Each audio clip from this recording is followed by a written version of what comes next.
মেয়েরা যদি জানতো যে এই লিপস্টিক কিভাবে তৈরি হয় অবাক হয়ে যাবে। শরীরের রং ফর্সাকারী হ্যান ত্যান, এগুলোর মধ্যে প্যারাবেন বলে একটা উপাদান থাকে, প্যারাবেন। এবং এই উপাদানগুলো এত ডেঞ্জারাস, দেখা যায় যে একটা মেয়ে আলসিয়া হয়ে যায়। যেভাবে আপনি কি করছেন, হ্যাঁ, যে কসমেটিক্স ব্যবহার করে মেয়েরা আলসিয়া হবে, আলসিয়া হবে। কারণ এটা হয় কি, মেয়েদের যে হরমোনাল ব্যালেন্স সেটা ইমব্যালেন্স করে ফেলে।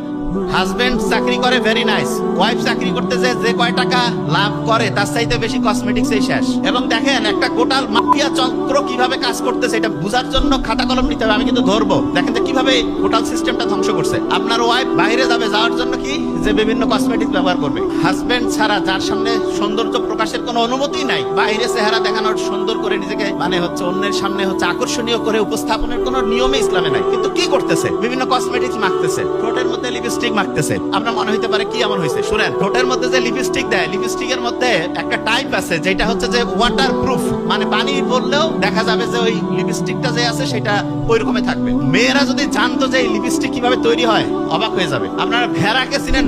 ভেড়ার যে স্কিন আছে, স্কিন, এই যে চামড়া পশমের নিচে, ওইখানে এক রকমের গ্রন্থি আছে। গ্রন্থি কি একটা সহজ করে বলি, ওইখানে এক রকমের, ধরেন যে ছোটবেলায় আমরা দোয়াত কলম দিয়ে লিখতাম না, এক জায়গাতে কালি নিতাম তারপরে লিখতাম, এরকম স্কিনের মধ্যে এক রকমের গ্ল্যান্ড আছে, গ্রন্থি আছে, সেইখান থেকে